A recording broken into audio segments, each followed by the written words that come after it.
Good morning friends, स्वागत है आपका आपके प्लेटफॉर्म RWS सिविल सर्विसेज पर। और मैं तैयार हूं आपके लिए फिर से NCERT सार बैच को लेकर। एक मिनट।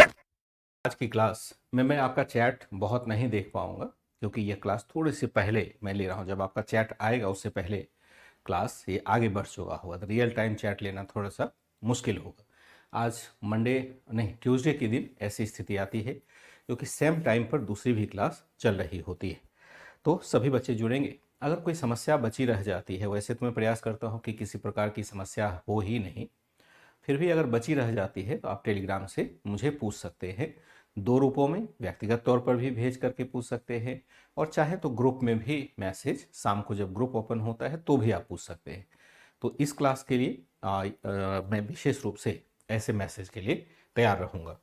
बात हो रही थी वही दिल्ली सल्तनत के शासन व्यवस्था की, और दिल्ली सल्तनत के शासन व्यवस्था को ही हम आगे कंटिन्यू करेंगे, थोड़ी सी चर्चा और करेंगे।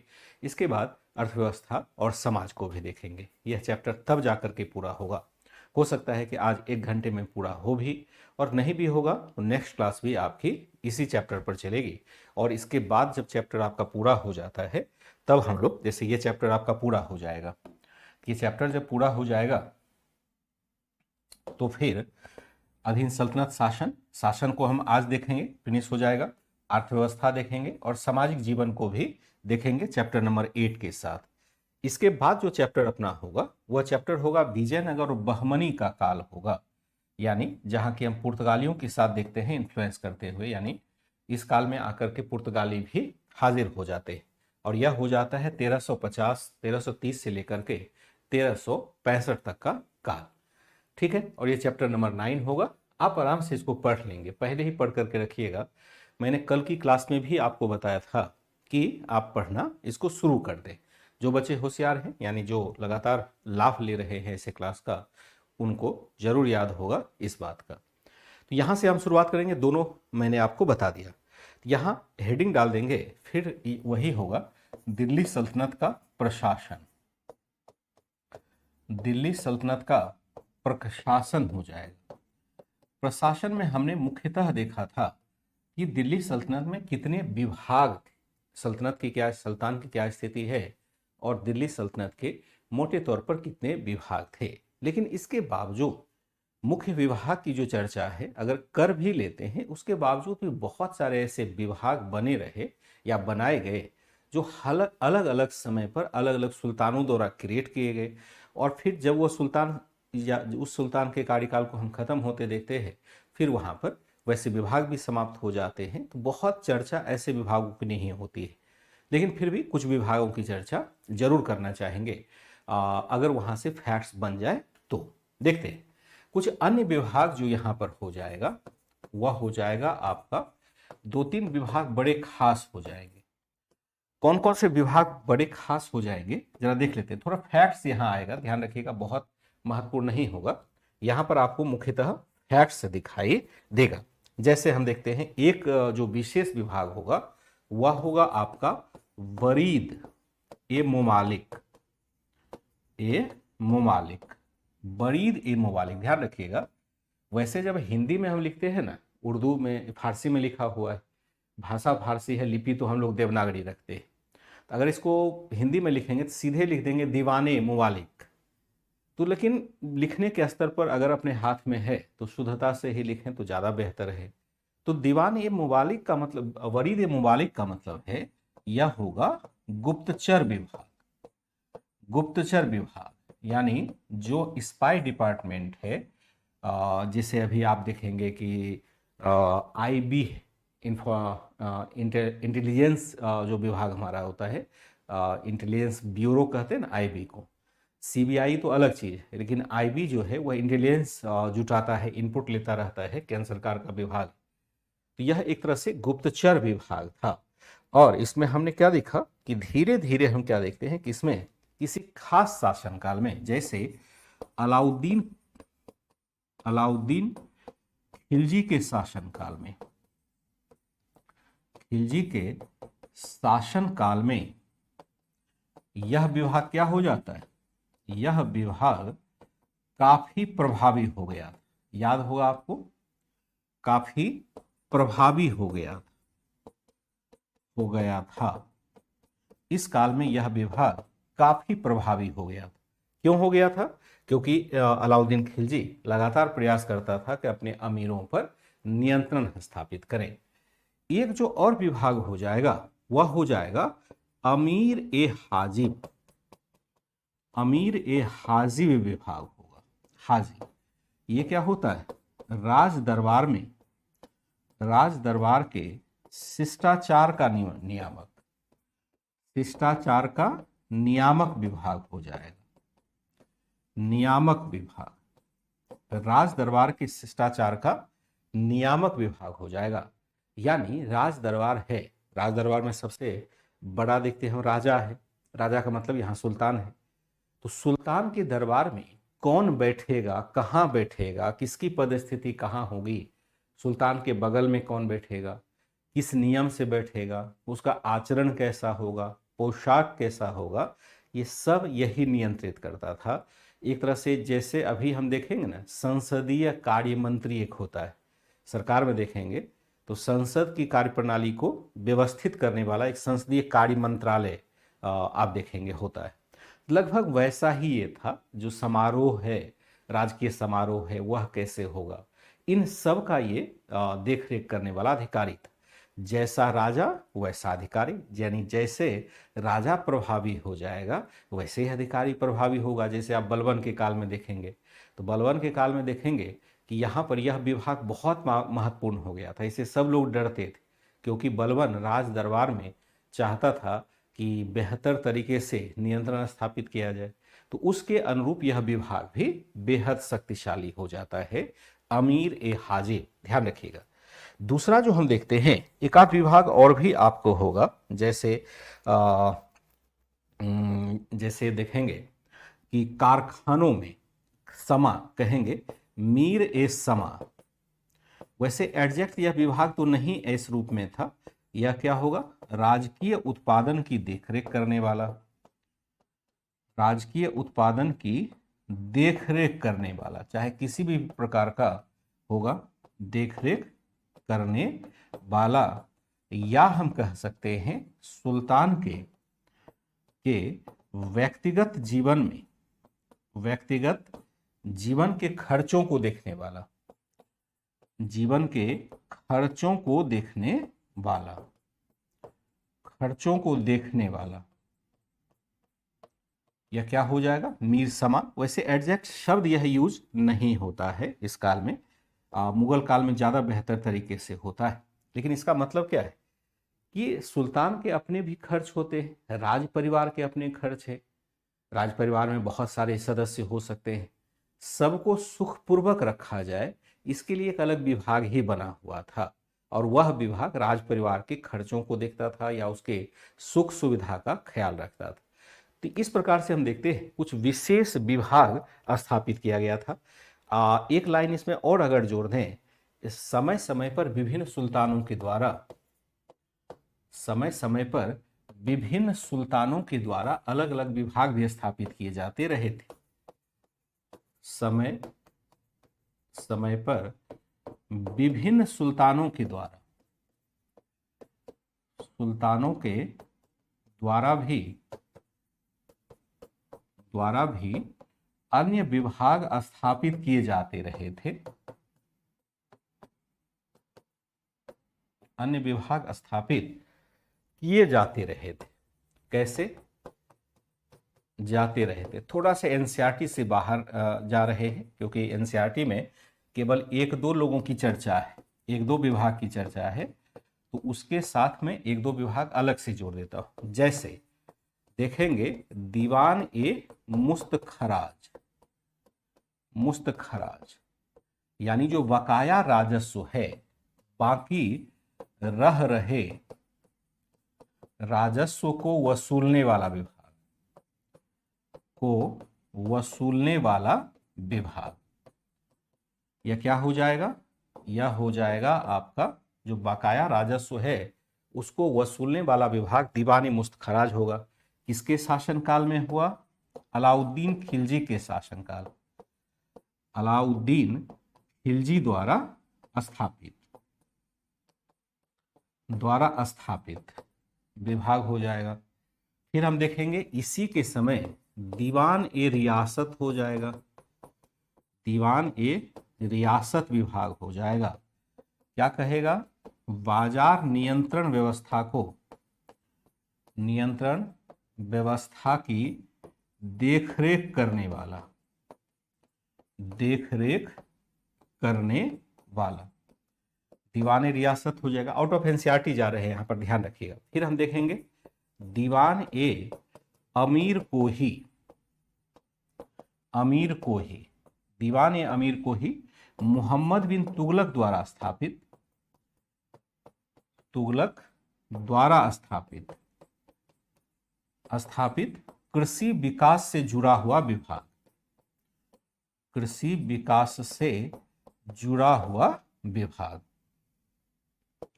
जुड़ा विभाग हो जाएगा। क्या हो जाएगा? दीवान ए अमीर को ही।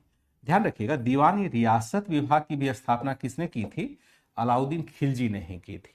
और दीवान ए अमीर को ही मोहम्मद बिन तुगलक द्वारा स्थापित कृषि से जुड़ा विभाग था। फिर देखेंगे दीवान ए वंदगान, ये वंदगान हो जाएगा। दीवान ए वंदगान का मतलब है यह गुलामों की देखरेख से संबंधित विभाग, से संबंधित विभाग हो जाएगा। और यह होगा फिरोज तुगलक द्वारा स्थापित, फिरोज तुगलक द्वारा स्थापित विभाग हो जाएगा, फिरोज तुगलक द्वारा स्थापित विभाग होगा। ठीक है। दीवान ए रियासत बाजार नियंत्रण व्यवस्था की देखरेख करने वाला, दीवान ए अमीर को ही मोहम्मद बिन तुगलक द्वारा स्थापित कृषि विकास से जुड़ा विभाग होगा। दीवान ए बंदगान है गुलामों की देखरेख से संबंधित विभाग होगा, जो फिरोज शाह तुगलक द्वारा स्थापित होता है। फिर आप देखेंगे कि एक और विभाग है जैसे लोक निर्माण विभाग, लोक निर्माण विभाग, यह किसने स्थापित किया? यह स्थापित किया आपका फिरोज तुगलक ने, फिरोज तुगलक के द्वारा ही यह स्थापित किया जाता है। इस तरह से हमने देखा कि परंपरागत तौर पर तो 4 विभाग है, लेकिन अलग अलग सुल्तानों के द्वारा भी अलग अलग विभागों की स्थापना की जाती रही है।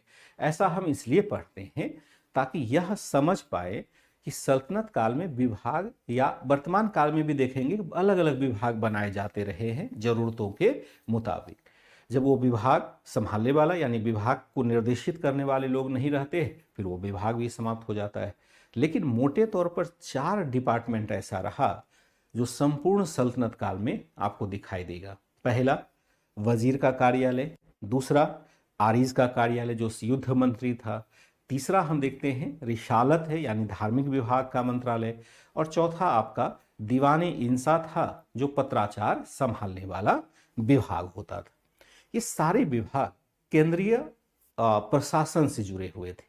तो केंद्रीय प्रशासन अगर है तो यहाँ सवाल उत्पन्न होता है कि क्या यहाँ पर प्रांतीय प्रशासन भी था? प्रांत यानी प्रोविंस जैसा कोई तत्व था जैसा कि हमने प्राचीन भारत में देखा था?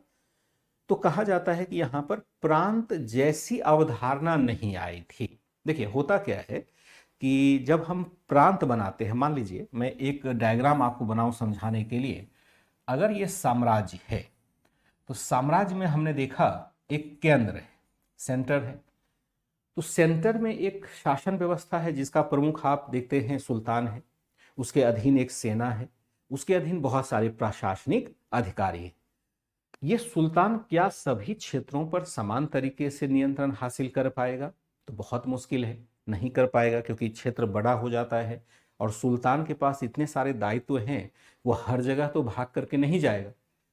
तो सुल्तान या कोई भी शासक जो होगा वह अपना रीजनल सेंटर बना लेता है। जैसे ये हम स्क्वायर साइज का बनाते हैं ना, अगर हम यहाँ पर भी स्क्वायर साइज का बनाएं, यहाँ पर भी बनाएं, यहाँ पर भी बनाएं, मान लो यहाँ पर भी बना दिया, यहाँ पर भी बना दिया, इसका मतलब क्या होगा कि सुल्तान ने ये प्रांत हो जाएगा। सुल्तान ने क्या बना दिया? सेंटर ने क्या कर दिया? प्रांतीय इकाई बना दी अपने ही जैसा। अधिकारों का थोड़ा सा, जैसे अभी हम देखते हैं भारत है, तो भारत विभिन्न राज्यों से मिलकर के बना हुआ है। जैसे भारत में प्रधानमंत्री हम देखते हैं केंद्र में, और राज्यों में मुख्यमंत्री देखते हैं, तो प्रधानमंत्री और मुख्यमंत्री के अधिकार तकरीबन एक जैसे होते हैं। जैसे प्रधानमंत्री भी यहाँ के मंत्रिमंडल का मुखिया होता है, मुख्यमंत्री भी अपने राज्य के मंत्रिमंडल का मुखिया होता है। यहाँ पर देखेंगे राष्ट्रपति है, वहां पर राज्यपाल हो जाता है। लगभग सेम टू सेम आपको पद्धति दिखाई देगी। तो ये प्राचीन भारत में तो हम देखते हैं, लेकिन जब सल्तनत की स्थापना हुई थी तो वहां पर यह सिस्टम हमें डेवलप होता हुआ नहीं दिखता है। यहां पर प्रांतों के स्थान पर हम इक्ता व्यवस्था की चर्चा सुनते हैं। ये प्रांत नहीं, प्रांत का मतलब होता है एज इट इज वही व्यवस्था जैसा हम सेंटर में देखते हैं यहां पर भी बन गई हो। तो इसी को लेंगे हेडिंग के तहत, क्या प्रांतीय व्यवस्था थी। प्रांतीय तथा स्थानीय शासन, स्थानीय शासन, प्रांतीय तथा स्थानीय शासन क्या है। तो इस काल में माना जाता है, एक निष्कर्ष ही प्राप्त कर लेते हैं, माना जाता है कि सल्तनत काल में सल्तनत काल में स्पष्ट रूप से प्रांतों का गठन नहीं हो पाया था। प्रांतों का गठन नहीं हो पाया। इसका कारण था क्योंकि व्यवस्था कभी स्थापित रही नहीं हो पाया था। यहां पर प्रांतों के रूप में इक्ता को देखते हैं, इक्ता व्यवस्था को देखते हैं, व्यवस्था को देखा जा सकता था। जरा देख लेंगे इक्ता व्यवस्था क्या है, देखा जा सकता है। इक्ता व्यवस्था को देखा जा सकता है तो यहां पर लेंगे कि इक्ता व्यवस्था क्या है। इक्ता व्यवस्था क्या है, यहां पर इक्ता व्यवस्था को थोड़ा सा संक्षेप में पढ़ना। इक्ता कहते हैं, IQTA, इक्ता। इसको क्या कहेंगे, IQTA, इक्ता व्यवस्था। अब इक्ता एक तो फारसी शब्द है इक्ता। इक्ता का मतलब होता है, इक्ता का मतलब क्या होता है, तात्पर्य इसका क्या होता है, सीधे लिख लेंगे। तात्पर्य जो होता है वह होता है भूमि खंड से। भूमि खंड का मतलब क्या होगा, भूमि का एक टुकड़ा, भूमि का टुकड़ा। अब टुकड़ा का मतलब एक छोटा सा भूमि का टुकड़ा मत समझ लेना, बड़े क्षेत्र की यहां पर बात हो रही। शाब्दिक अर्थ के हिसाब से तो हम व्याख्या नहीं कर पाएंगे, तो बड़े क्षेत्र को हम एक तरह से इक्ता कहते थे फारसी भाषा में। यह क्या होता था, तात्पर्य इसका हुआ भूमिखंड। भूमिखंड का तात्पर्य यहां पर क्या है, यहां तात्पर्य यह है कि सुल्तानों ने दूरस्थ क्षेत्र पर नियंत्रण या प्रभावी नियंत्रण स्थापित करने के लिए, दूरस्थ क्षेत्रों पर प्रभावी नियंत्रण स्थापित करने के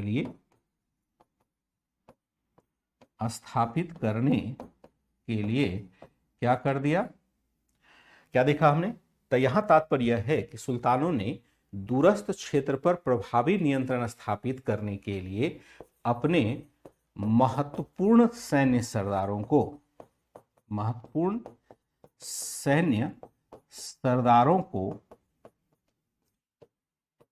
सैन्य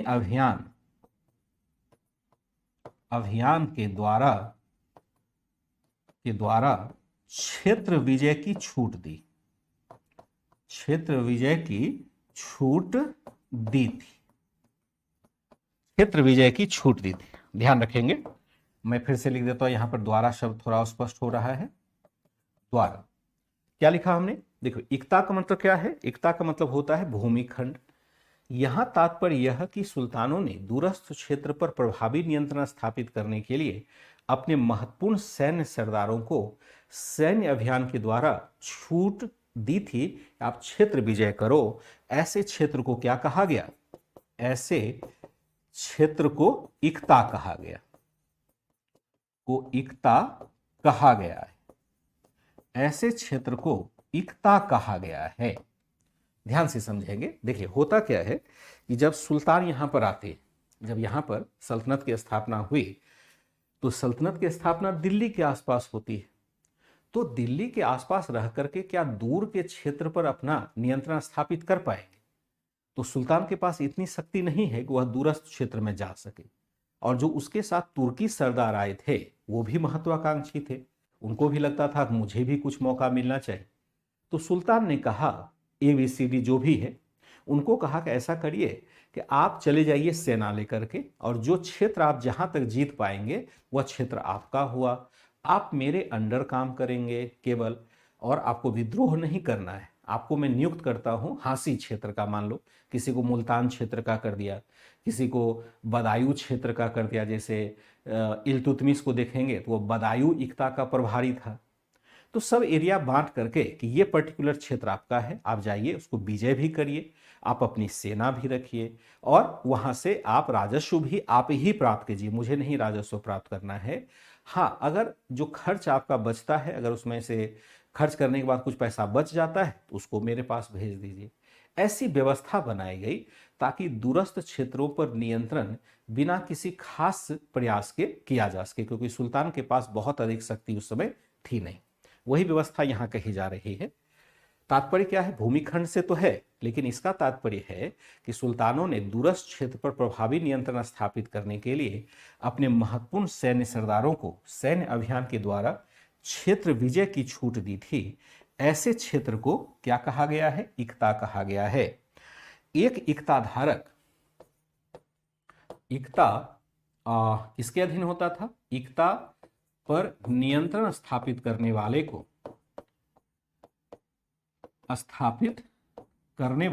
क्या कहा जाता था?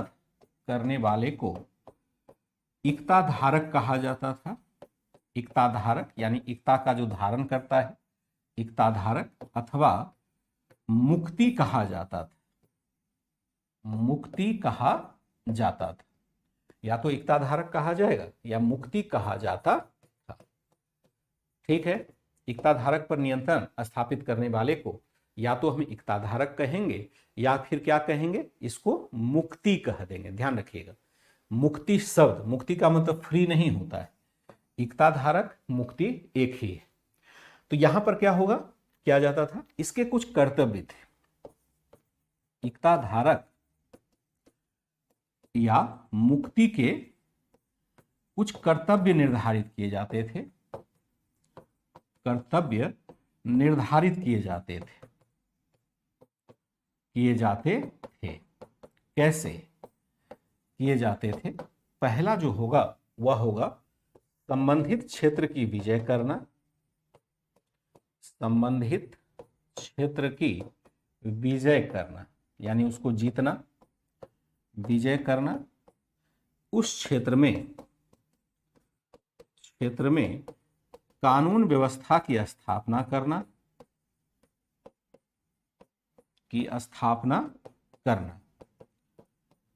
ठीक है। तीसरा जो निर्धारित किया जाता था, उस क्षेत्र से भूराजस्व वसूलना,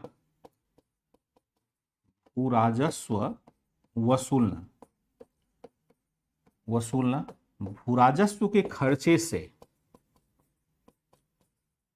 खर्चे से एक सेना बनाना, सुल्तान की सहायता के लिए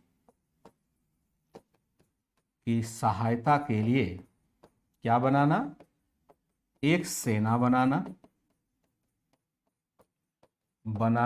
एक सेना बनाना। किसकी सहायता के लिए? सुल्तान की सहायता के लिए। यदि सुल्तान क्या करेगा? इक्ता धारक अपना व्यक्तिगत, इक्ता धारक क्या करेगा? इक्ता धारक अपना व्यक्तिगत खर्च पूरा करना। इक्ता धारक का अपना व्यक्तिगत खर्च पूरा करना, अपना व्यक्तिगत खर्च पूरा करना। फिर हम क्या देखते हैं? इक्ता धारक का अपना व्यक्तिगत खर्च पूरा करेगा। उपरोक्त सभी खर्चों को निकालने के बाद क्या करना? बाद शेष राशि को हम कहते हैं फवाजिल। शेष राशि को सुल्तान के कोष में भेज देना, सुल्तान के कोष में भेज देना। कोष यानी राजकोष, ट्रेजरी, राजकोष में जमा करा देना। ये थोड़ा मैंने आउट ऑफ एनसीईआरटी कवर करवा दिया, ध्यान रखिएगा, ये आपका आउट ऑफ एनसीईआरटी है। लेकिन अगर मैं ये नहीं बताता शायद आप पूरी प्रक्रिया को नहीं समझ पाते। जरा पीछे से चलते हैं, मैं फिर इस पर पेज पर आता हूं। देखिए, एक हमने कहा कि यहाँ प्रांतीय स्थानीय शासन में हम इक्ता व्यवस्था को देखते हैं। ये इक्ता व्यवस्था क्या है? इक्ता व्यवस्था है, तात्पर्य है भूमिखंड का टुकड़ा। यहाँ तात्पर्य यह है कि सुल्तानों ने दूरस्थ क्षेत्रों पर, दूरस्थ का मतलब क्या होता है? दूर का क्षेत्र। दूर का क्षेत्र मतलब जो दिल्ली से दूर का क्षेत्र होगा, जैसे पंजाब हो गया, उत्तर प्रदेश का क्षेत्र हो गया, उसको दूरस्थ क्षेत्र कहेंगे। शायद आपको शब्द समझने में दिक्कत होती है। दूरस्थ क्षेत्र पर प्रभावी नियंत्रण स्थापित करने के लिए अपने महत्वपूर्ण सैन्य सरदारों को सैन्य अभियान के द्वारा विजय की छूट दी थी। ऐसे क्षेत्र को इक्ता कहा जाता था और इक्ता पर नियंत्रण स्थापित करने वाले को क्या कहते थे? इक्ता धारक कहते थे। जो इक्ता पर स्थापित करेगा, इक्ता धारक, अथवा उसको मुक्ति या बलि भी कहते थे। ठीक है, कहा जाता था। इक्ता धारक मुक्ति के कुछ कर्तव्य थे। कैसे कर्तव्य थे? संबंधित क्षेत्र की विजय करना उसके हिस्से था। उस क्षेत्र में कानून व्यवस्था की स्थापना करना भी उसका काम था। उस क्षेत्र से भूराजस्व वसूलना भी उसका काम था। भूराजस्व के खर्चे से सुल्तान की सहायता के लिए एक सेना बनाना पड़ता था। इक्ता धारक अपना व्यक्तिगत खर्च भी उसी भूराजस्व से निकालता था और सब खर्चा काट करके अगर कुछ पैसा बच जाता था तो जिसको हम फवाजिल कहते थे, उसको सुल्तान के कोष में जमा कर दिया जाता था। यानी इक्ता धारक जो है सुल्तान के अधीन ही काम करता था, सुल्तान से अलग नहीं हो सकता है। इक्ता धारक का पद वंशानुगत भी नहीं होता था। इसके पद पे हम क्या देखते हैं कि लगातार ट्रांसफर होता रहता था, नहीं तो फिर मुश्किल हो जाती। इक्ता, यहां ध्यान रखने वाली, ध्यान रखना होगा, क्या रखना होगा? ध्यान रखना होगा कि इक्ता धारक क्या करता था? इक्ता धारक हमेशा सुल्तान की अधीनता मानता था। सुल्तान की अधीनता मानेगा, अधीनता मानेगा। पहला तो होगा सुल्तान की अधीनता मानेगा, और दूसरा हम क्या देखेंगे? इक्ता धारक क्या करेगा? इक्ता धारक का समय समय पर स्थानांतरण होता था। समय समय पर स्थानांतरण होता था, स्थानांतरण होता था। विभिन्न सुल्तानों ने समय समय पर, विभिन्न सुल्तानों ने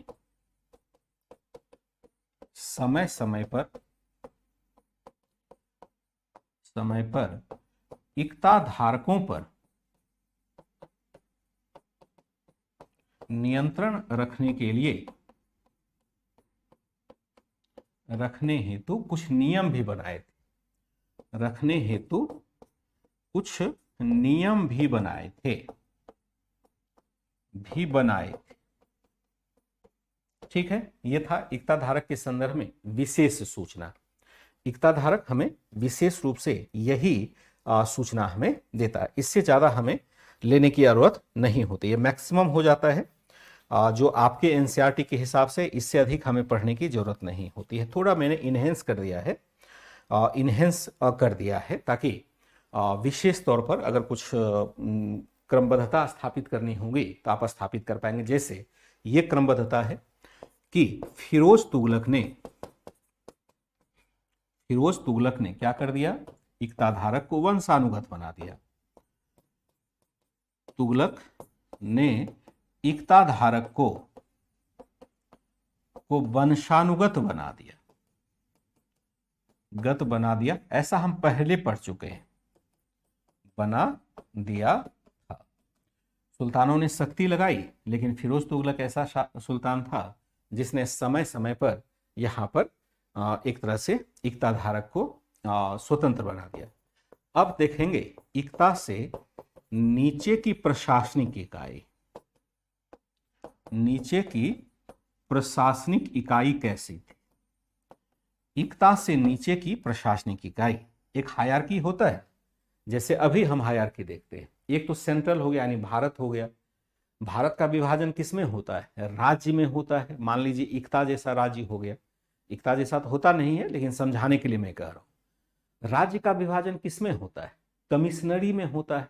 कमिश्नरी नहीं, फिर उसका हम देखते हैं विभाजन डिस्ट्रिक्ट में हो जाता है, यानी जिला में हो जाता है। फिर हम देखते हैं तहसील में हो जाता है, फिर गांव में हो जाता है। इस तरह से एक हायरार्की चलती है प्रशासनिक व्यवस्था की। यहां पर भी हमने देखा पहले केंद्र है यानी सुल्तान है, उसके नीचे इक्ता धारक है, और इक्ता धारक के नीचे भी बहुत सारे हमें टर्म्स दिखाई देंगे। जैसे इक्ता से नीचे की इकाई को देखेंगे तो यहां बहुत स्पष्ट नहीं, लेकिन कुछ इकाई जरूर स्पष्ट है। एक इकाई का नाम है आपका सिख। सिख, सिख मतलब इसका अधिकारी जो था, प्रमुख अधिकारी जो इसका होगा, इसका नाम तो आपको याद रह जाएगा। अधिकारी जो होगा वह होगा आपका सिकदार। इसका प्रमुख अधिकारी क्या हो जाएगा? सिकदार हो जाएगा। फिर हम देखते हैं इसके नीचे की जो इकाई होगी, इसके नीचे की इकाई होगी परगना। परगना अभी भी मिलता है, जैसे संथाल परगना कहते हैं। संथाल परगना, संथाल परगना का नाम सुने? वही परगना एक प्रशासनिक इकाई थी। जैसे अफीफ कहता है, अफीफ लिखता है, अफीफ लिखता है कि फिरोज तुगलक के काल में, फिरोज तुगलक के काल में दोआब क्षेत्र में 55 परगने थे। दोआब क्षेत्र में 55 यानी 55 परगने थे, यानी केवल दोआब क्षेत्र में 55 परगना हुआ करता था, जो सिख से छोटी इकाई है। सिख बड़ी है, पहले इक्ता है, फिर सिख है, फिर परगना है। मैं एक बार नीचे भी लिख दूंगा, क्रम स्थापित कर दूंगा ताकि आपको दिक्कत नहीं हो। यहां हमने क्या देखा? विभिन्न सुल्तानों ने इक्तादारों के समय में अलग अलग प्रकार के नियम बनाए, और लास्ट में देखते हैं फिरोज तुगलक ने इक्ताधारक को वंशानुगत बना करके सारा झंझट ही खत्म कर दिया। फिर देखते हैं इक्ता से नीचे की प्रशासनिक इकाई, तो सिख है, प्रमुख अधिकारी सिकदार है। परगना है, अफीफ लिखता है कि फिरोज तुगलक के काल में दोआब क्षेत्र में 55 परगने हुआ करते थे। फिर हम देखते हैं विभिन्न गांव का समूह, 84 गांव का समूह जिसको हम क्या कहते थे? 84। यहां पर हम देखते हैं 84 कहा जाता था। फिर इसके नाम नीचे आ जाएगा, गांव हो जाएगा।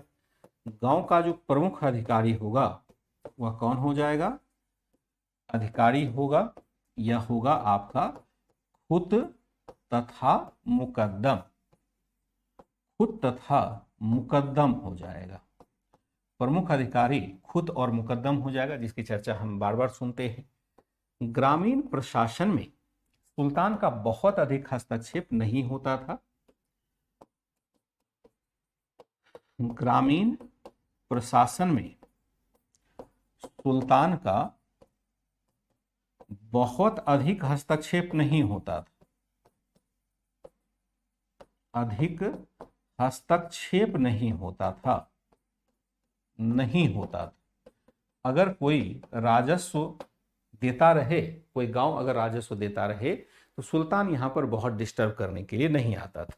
सुल्तान केवल आदेश देता था कि भाई आप पैसा वहां से भेजो, भू राजस्व भेजो। अगर भू राजस्व मिल गया तो झंझट खत्म। ऐसा पहले भी हुआ था, प्राचीन काल में भी हमने देखा था, यही व्यवस्था लागू थी। अभी नहीं, बल्कि प्राचीन काल में भी सेम व्यवस्था आपको लागू दिखाई देगी। तो गांव एक तरह से हमारी स्वायत्त इकाई सब दिन से रही है, जहां पर कि ऊपर से बहुत प्रेशर नहीं होता है। जैसे अभी भी देखेंगे ग्रामीण स्वायत्तता अभी भी है स्थापित, और ये हम लोग प्राचीन काल से ही देख रहे हैं कि ग्रामीण स्वायत्तता की व्यवस्था पूरी तरह से स्थापित है। तो ग्रामीण प्रशासन में हम सुल्तान को देखते हैं हस्तक्षेप करते हुए। इस तरह से हम क्या देखते हैं कि यहां पर कि लगभग व्यवस्था थी। अगर हम प्रशासनिक स्वरूप की बात करें तो एक लाइन में इसको लिख लेते हैं।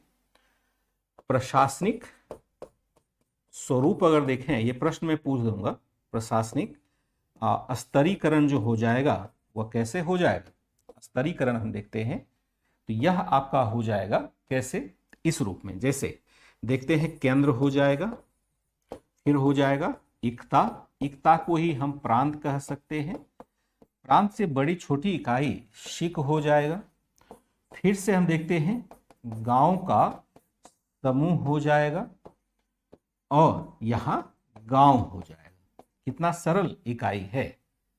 पहला हम देखते हैं केंद्र, फिर इक्ता देखते हैं, फिर शिक देखते हैं, फिर गांव का समूह अगर हो सकता है नहीं, एक छूट गया ना, एक यहां पर छूट गया, गांव के समूह से पहले एक छूट गया। जैसे यहां पर होगा परगना, फिर देखेंगे गांव का समूह। अगर इसको लिखना चाहें तो ठीक है, नहीं तो गांव के समूह को आप छोड़ भी सकते हैं, ये कोई बहुत इंपॉर्टेंट नहीं है, लेकिन फिर भी स्पष्ट रहे। समूह हो जाएगा, फिर हो जाएगा लास्ट में गांव। यह है आपका प्रशासनिक स्वरूप और यहां से बनेगा सीधे सीधे क्वेश्चन। केंद्र है, शिक है, परगना है, गांव का समूह है, गांव है। मैं प्रश्न पूछ दूंगा, ध्यान रखिएगा, आज ही मैं प्रश्न पूछ दूंगा, इस बात के लिए आप तैयार रहेंगे कि लगभग रोज मैं प्रश्न पूछ ही रहा हूं। जैसे मुझे मौका मिलता है 2 बजे के बाद प्रश्न पूछने की तैयारी कर देते हैं और आपको भी उत्तर देना होता है। 200-250 बच्चे, लगभग 200 के आसपास बच्चे उत्तर देते हैं, जिनमें से मुश्किल से 30-40% ही बच्चे सही जवाब दे पाते हैं। यह था एक तरह से प्रशासनिक स्वरूप जो हमने संक्षेप में देखा। अगर इतना भी आप जान लेते हैं तो एडवांस लेवल पर जब आप पढ़ने जाएंगे तो आपको इससे अधिक थोड़ा ही जानना, उसके 5 से 10% अधिक से ही अधिक आपको जानने की जरूरत होगी, इससे अधिक जानने की जरूरत है नहीं।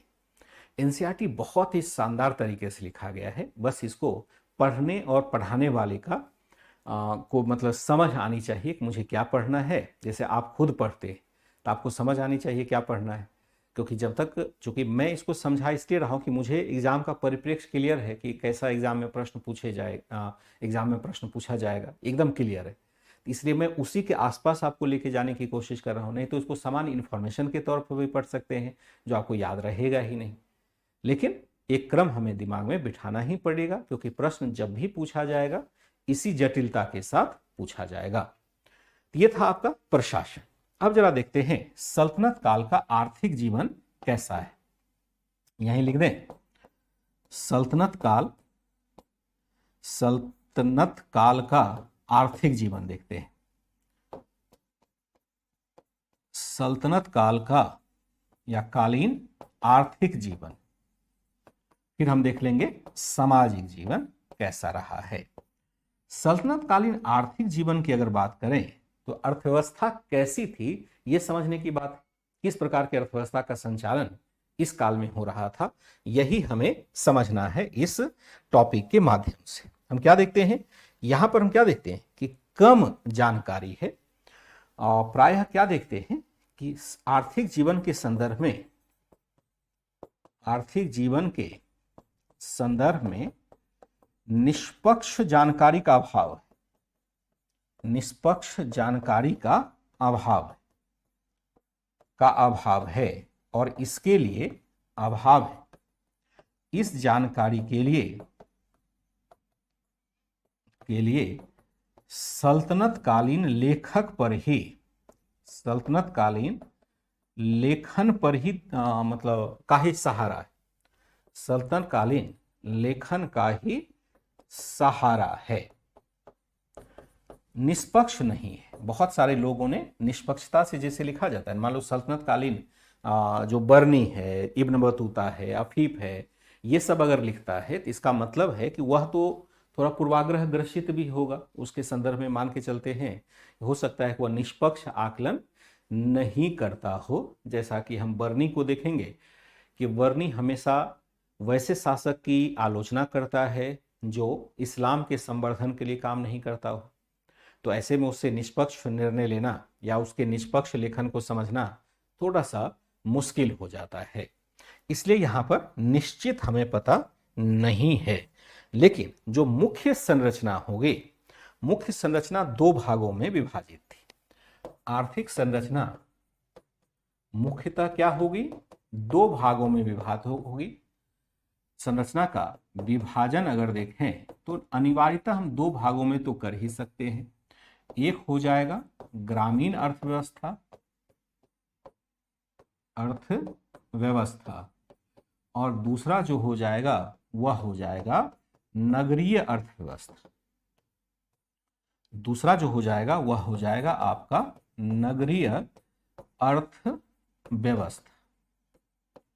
ग्रामीण और नगरीय दोनों अर्थव्यवस्था यहां पर देखते हैं। अगर ग्रामीण अर्थव्यवस्था को देखें तो यहां पर देखेंगे अर्थव्यवस्था को देखेंगे, यहां देखेंगे नगरीय अर्थव्यवस्था को, तो मुख्य जो आधार होगा ग्रामीण अर्थव्यवस्था का, मुख्य आधार क्या होगा? मुख्य आधार जो होगा वह होगा कृषि। कृषि काफी उपजाऊ थी, कृषि काफी बेहतर थी। कृषि का क्या था? कृषि उत्पादन कर देते हैं, कृषि उत्पादन बेहतर था। ऑब्वियस है कि बहुत सारे सिंचाई के उपकरण भी इस समय आ जाते हैं, जैसे हम रहट प्रणाली की चर्चा करते हैं, जिसको हम पहली बार इसी काल में इंट्रोड्यूस होते देखते हैं। या हमने कपास की खेती में देखा बीज निकालने के यंत्र बना दिए, चरखे का आविष्कार हो गया।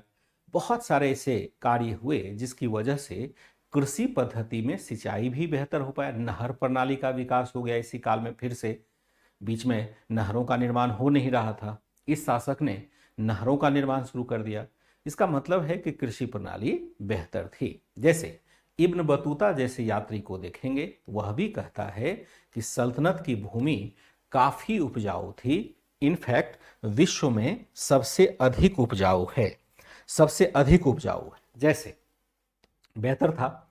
इब्न बतूता लिखता है, इब्न बतूता क्या है? बतूता है मोहम्मद बिन तुगलक के काल में आने वाला विदेशी यात्री। मोहम्मद बिन तुगलक के काल में आने वाला विदेशी यात्री। यात्री क्या नाम है? आपका इब्न बतूता है। इब्न बतूता लिखता है कि सल्तनत की भूमि बेहद उपजाऊ थी, सल्तनत की भूमि बेहद उपजाऊ थी, बेहद उपजाऊ थी, जहां एक साल में 2 से 3 फसल, 2-3 फसल उपजाए जाते थे। 2 से 3 फसल उपजाए जाते थे। 2 से 3 फसल उपजाए जाने का अर्थ समझते कि एक ही भूमि में, जैसे हम खरीफ देखते हैं, रबी देखते हैं, जायद की फसल देखते हैं, अगर किसी भूमि में हम खरीफ का भी फसल ले सकें, किसी भूमि में हम रबी का भी फसल ले सकें, जायद का भी फसल ले सकें, और उसकी उर्वरा शक्ति नष्ट नहीं हो, तो उस भूमि को हम सबसे बेहतर भूमि मानते हैं। इब्न बतूता वर्चुअली यही कह रहा है कि सल्तनत काल की भूमि बेहद उपजाऊ थी, उपजाऊ इतनी कि एक ही भूमि से साल भर में 3 बार उपज प्राप्त कर सकते हैं। तो स्वाभाविक है कि हो सकता है अतिशयोक्तिपूर्ण विवरण हो, सभी नहीं सही होगा, लेकिन कुछ हद तक तो सही है। भारत की भूमि तो उपजाऊ है ही।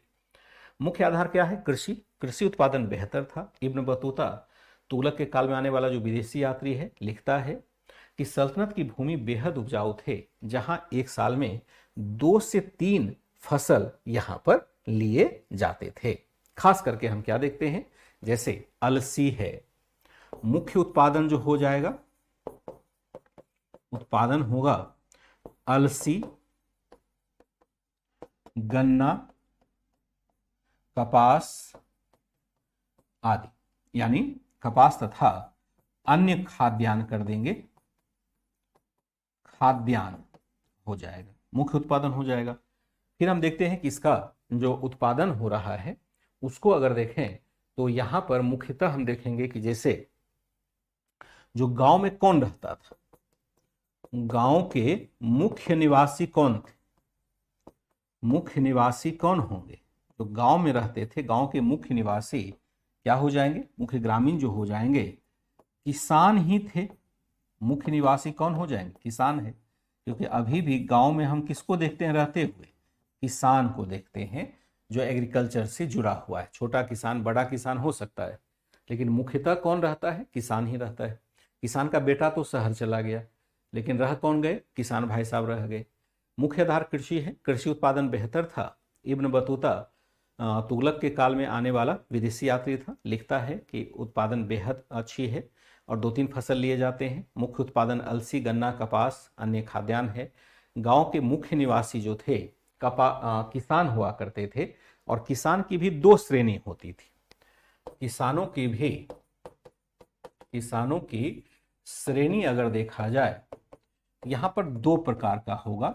छोटे किसान अत्यंत गरीब होते थे। किसान क्या है? अत्यंत गरीब थे, गरीब। और जो बड़ा किसान होगा, बड़ा किसान काफी समृद्ध था, काफी समृद्ध था। और इसके बारे में बर्नी लिखता है, जैसा हम लोग पहले ही देख चुके हैं, इसके बारे में बर्नी लिखता है कि यह अरबी घोड़े पर चढ़ता था। अरबी घोड़ा सब लोग अफोर्ड नहीं कर पाएगा। यह कहता था अरबी घोड़े पर चलता है। अरबी घोड़े पर चलता ही नहीं है, बल्कि पान भी चबाता है, अच्छा कीमती रेशमी वस्त्र भी पहनता है। आप कल्पना कीजिए ऐसे व्यक्ति को। आप लोगों ने अगर नहीं देखा होगा तो बात ही अलग है। एकदम से शान से घोड़े पर, ऊंचे घोड़े पर बैठे हुए हैं, खूब बढ़िया वस्त्र पहने हुए, पान चबाते हुए जा रहे हैं। वहीं से पिचकारी मार के गरीबों को सता दिया, घोड़े को जिधर मन तिधर दौड़ा दिया, कि ताकि गरीब आदमी कुचला भी जाए तो कोई दिक्कत नहीं है। जैसे आजकल आप फॉर्चूनर वाले को करते देखते हैं, मतलब सभी फॉर्चूनर वाले ऐसे नहीं होते। थार गाड़ी एक आई है, उसको आप देखेंगे, मतलब एक तरह से फिल्मों में ऐसे लोगों को देखते होंगे जो कि आजकल घोड़े पर तो नहीं चढ़ता है। अब ऐसी ऐसी गाड़ियों को लेकर के लोग दाएं बाएं घुमाएगा, बड़ा गलत तरीके से ड्राइव करेगा।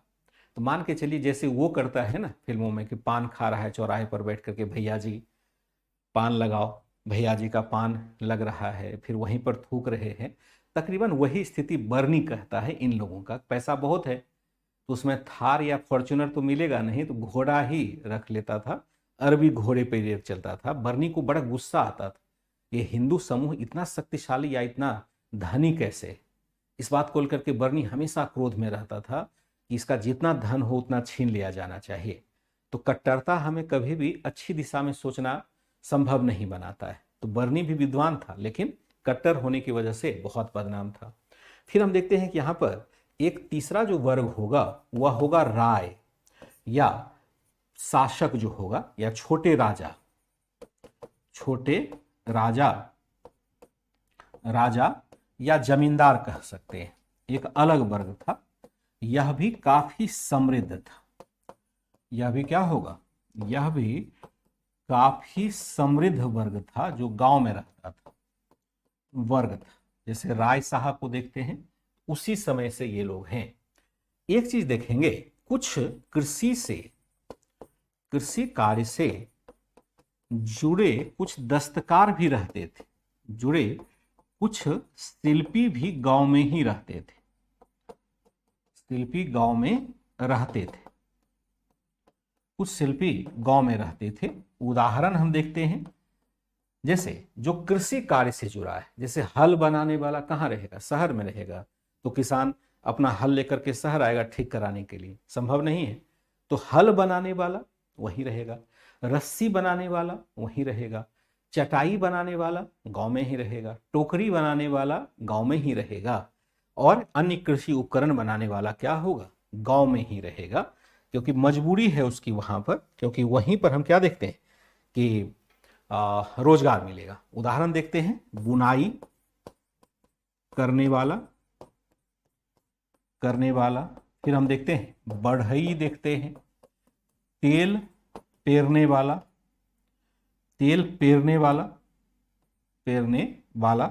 तेल जो निकालता है वाला, टोकरी बनाने वाला, फिर हम देखते हैं गन्ने से गुड़ बनाने वाला। ये सब कहाँ रहेगा? ये सारा लोग वहीं रहेगा, बनाने वाला। ये सब लोग गांव में ही रहेगा। अब इसके समानांतर देखें तो नगर में कौन रहता था, नगरीय संरचना कैसे थी। या तो हमने गांव में देखा, लगभग गांव वैसा ही है जैसा कि आप जानते हैं। अगर नगरीय संरचना देखें तो यहां कौन लोग रहते थे, यहां कौन लोग रहते थे, यहां पर मुख्यतः जो रहेगा वह रहेगा आपका प्रशासनिक अधिकारी। कौन रहेगा, रहेगा आपका प्रशासनिक अधिकारी रहेगा, अधिकारी। दूसरा जो रहेगा शिल्पी एवं व्यापारी रहेगा। तीसरा जो रहेगा उलेमा रहेगा। चौथा जो रहेगा वह दास रहेगा। दास जानते हैं कि शहर में ही रहेगा, दासों का जीवन यापन वहीं से चलता है, शहर में ही इसको लिया जाता है। तो हम क्या देखते हैं कि इस काल में एक तरह से ये सब सारे लोग कहाँ रहेंगे, रहेंगे आपके शहर में रहेंगे, क्योंकि यही सब शहर की अर्थव्यवस्था के आधार होते हैं। प्रशासनिक अधिकारी होगा, शिल्पी होगा, व्यापारी होगा, दास होगा, या कुछ सामान्य नागरिक भी होंगे। सामान्य नागरिक, अभी भी शहर में यही लोग रहता है ना, सामान्य नागरिक होंगे। जैसा हम देखते हैं इस काल में अनेक नगरों का विकास होता है। इस काल में अनेक नगरों का विकास हुआ, नगरों का विकास होता है। जैसे विकास हुआ जो काफी बड़े थे, काफी बड़े थे। उदाहरण के लिए, उदाहरण अगर हम देखें तो एक नगर आपका तो दिल्ली ही हो जाएगा, दिल्ली, और दूसरा जो नगर हो जाएगा वह होगा दौलताबाद। फिर हम देखते हैं, फिर हम नया नगर देखें, एक तो मान लो दिल्ली हो गया, फिर हम देखते हैं दौलताबाद हो गया। जैसे हम देखते हैं लाहौर देखें, मुल्तान देखें, ये सब क्या है, बड़े नगर में उस समय गिनती होता था, हो गया। फिर हम देखते हैं कि अनहिलवाड़ा हो जाएगा, अनहिलवाड़ा को ही हम क्या कहते हैं, पाटन भी कहते हैं। फिर हम एक और ले सकते हैं, लाहौर हो गया, मुल्तान हो गया, हाँ लखनऊती ले लीजिए, लखनऊती बंगाल में है। ये सब सारे बड़े नगर थे। इस दोनों के बारे में इब्न बतूता बताता है कि दिल्ली सबसे बड़ा नगर है, दिल्ली सबसे बड़ा नगर है, बड़ा नगर है, तथा दौलताबाद इतना ही बड़ा है, दौलताबाद भी दिल्ली से कम नहीं है, दौलताबाद भी दिल्ली से कम नहीं है, कम नहीं है। यानी इस दोनों के बारे में विशेष सूचना देता है। इस काल में अनेक नगरों का विकास हुआ, काफी जो बड़े बड़े नगर हुआ करते थे, जैसे दिल्ली है, दौलताबाद है, लाहौर है, मुल्तान है, अनहिलवाड़ा है, लखनऊती है। ये सब सारे नगर क्या है, बहुत बड़े बड़े नगर हैं, बहुत बड़े बड़े नगर हो जाते हैं। ये नगर क्या थे, ये सभी नगर एक प्रकार से व्यापारिक केंद्र भी होते थे। ये सभी नगर व्यापारिक केंद्र भी होते थे, केंद्र भी होते थे, जहां विशेष क्षेत्र में विशेष प्रकार के शिल्पों का उत्पादन होता था, विशेष प्रकार के शिल्पों का उत्पादन होता था,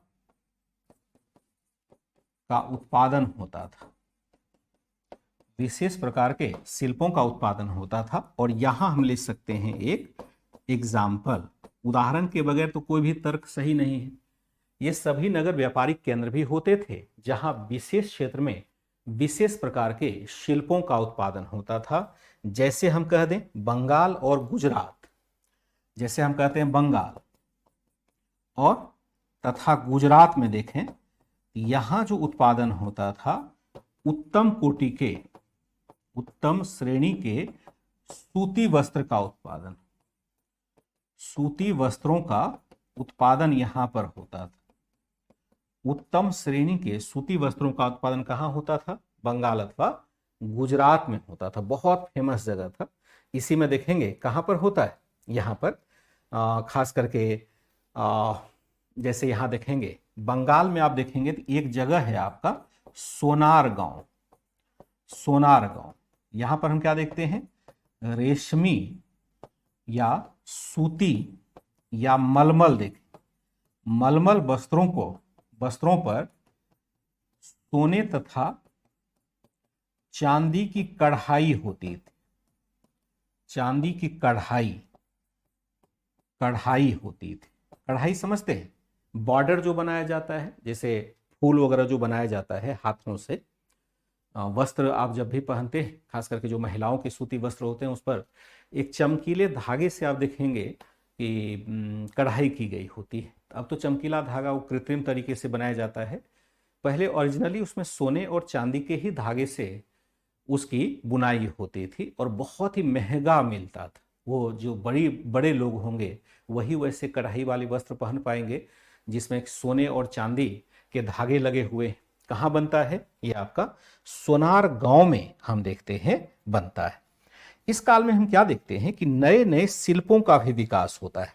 इसके बाद हम लोग क्लास को भी खत्म करेंगे। सोनार गांव है। इस काल में नए नए शिल्पों का विकास हुआ। इस काल में अनेक नए शिल्पों का विकास हुआ। शिल्पों का विकास हुआ। उदाहरण लेंगे, अनेक नए शिल्पों का विकास हुआ। उदाहरण लेंगे, जैसे यहां पर देखेंगे पहली बार जो आ जाता है चरखा, सूती धागा बनाने के लिए, धागा बनाने के लिए चरखा यहां पर होता है। बहुत सारे लोगों ने देखा भी होगा, हो सकता है नहीं भी देखा हो, क्योंकि अब चरखा जैसा सिस्टम तो है नहीं, अब तो पावर लूम बन गया। पहले गांव में चरखा एक तरह से अर्थव्यवस्था का आधार होता था। ग्रामीण महिलाएं जो खेती नहीं करती थी, वो गांव घर में बैठ करके धागा बनाती थी, सूती धागा बनाती थी, जो खादी भंडार में ले जा करके फिर वस्त्र उत्पादन में उसका योगदान लिया जाता था। हाथ से घुमा करके ऐसे धागा निकालते, मैंने देखा है। और कभी कहीं गांधी आश्रम वगैरह वो जाएंगे ना, तो गांधी जी भी चरखा चलाते थे। तो चरखा एक बहुत कमाल का चीज है। कभी मौका लगेगा तो मैं बात करूंगा। अगर चरखा का सिस्टम अभी रहता तो ग्रामीण क्षेत्र की महिलाओं को हम एक तरह से बहुत अधिक स्वावलंबी होते देखते। अब तो उसको पावर लूम में बनाया जा सकता था। तो यहां देखते हैं चरखा का उत्पादन होता है। क्यों? क्योंकि यहां पर हम देखते हैं कि एक तरह से सूती धागा बनाने के लिए इसका प्रयोग किया जाने लगा। जैसे हम देखते हैं एक चरखा हो गया, दूसरा हम अगर इसके साथ ऐड कर दें तो वह हो जाएगा कागज बनाना। कागज बनाना तथा जिल्दसाजी। जिल्दसाजी, कागज का आविष्कार कहां हुआ था? कागज का आविष्कार जो हुआ था वह चाइना में हुआ था। आविष्कार दूसरी शताब्दी में चीन में हुआ था और वहां से अरब जगत होते हुए, यानी अरब क्षेत्र होते हुए अपने पास आ जाता है। फिर हम देखते हैं यहां पर एक आ जाएगा आपका धुनकी। धुनकी को हम कहते थे नद्दाफ। आज भी मैंने आज नहीं, कल प्रश्न मैंने पूछा था। धुनकी हो जाएगा नद्दाफ। नद्दाफ का मतलब होगा कपास से बीज निकालने हेतु। फिर हम देखेंगे कि आ जाता है इसके बाद करघा, जिसको लूम कहते हैं। लूम किस लिए हो जाता है? वस्त्र बनाने के लिए, वस्त्र निर्माण हेतु। कैसे चलता था? पैरों से चलता था। ये सब कुछ तकनीकी परिवर्तन हम क्या देखते हैं कि एक तरह से यहां होता है, जिसकी वजह से वस्त्र उत्पादन में बहुत फायदा हो जाता है, यानी बहुत तेजी से वस्त्र उत्पादन हो सकता है। यहां क्या देखेंगे कि वस्त्रों का निर्यात चीन तक किया जाता था, चीन को भी किया जाता था, खास करके अच्छे वस्त्रों का निर्यात किसको किया जाता था? चीन को भी किया जाता था। आयात की अगर वस्तु देखें, आयात क्या होगा?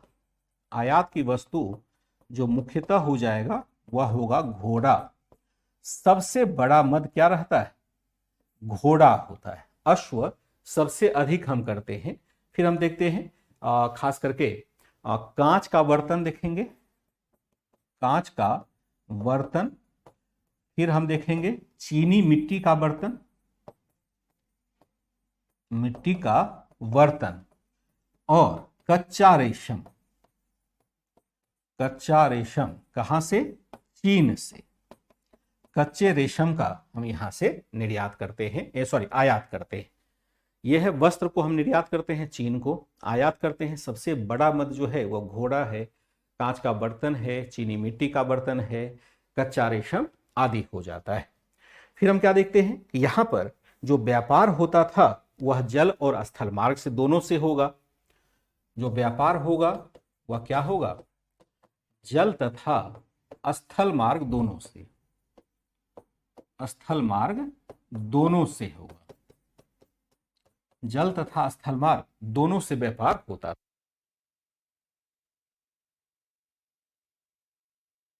ठीक है, इसको भी देखेंगे, लेकिन आगे इसको कंटिन्यू करेंगे। क्योंकि दूसरी क्लास आपकी प्रारंभ हो रही है तो यहां पर मजबूरन मुझे ब्रेक लेना पड़ता है। आज मैंने आपका चैट नहीं देखा, और चैट नहीं देखने से, चैट देखने का कोई बहुत फायदा है नहीं, गुड मॉर्निंग के अलावा उसमें कुछ खास नहीं रहता है।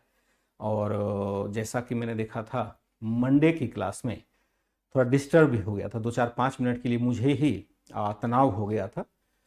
तो अच्छा है कि चैट कम ही देखें तो ज़्यादा बढ़िया है। आशा करता हूँ कि सारी बातें समझ में आई होंगी, और यहीं से नेक्स्ट क्लास को भी कंटिन्यू, कल की क्लास को भी कंटिन्यू करेंगे। ज़रूरत होगी, अभी तो मैंने डिसाइड नहीं किया है कि ज़रूरत होगी 15 अगस्त को क्लास ऑफ रख सकते हैं, सुबह की क्लास। वैसे तो प्रैक्टिस सेशन होता रहेगा, तो अगर चाहें तो 15 अगस्त को क्लास ऑफ रख सकते हैं, या फिर होगा तो मैं उसको भी करवा ही दूंगा। देखता हूं, क्योंकि उस दिन थोड़ा सा कुछ सामाजिक कार्य भी होते हैं, उसमें भी इन्वॉल्वमेंट होना पड़ता है। तो हो सकता है कि 15 अगस्त को क्लास ना हो। बाकी तो जो क्लास है वह चलती रहेगी, जैसे चल रहा है वैसे ही। तो आज के सेशन को यहाँ रखते हैं। कोई भी दिक्कत होती है आप मुझे शेयर करेंगे अपनी समस्या, क्लास से रिलेटेड। ध्यान रखिएगा, बार बार मैं कहता हूँ, क्लास से रिलेटेड अपनी समस्या को शेयर करेंगे। मैं आपका उत्तर जरूर देता हूँ, निश्चित रूप से दूंगा। ठीक है बच्चे, इजाज़त दीजिए। Bye and take care.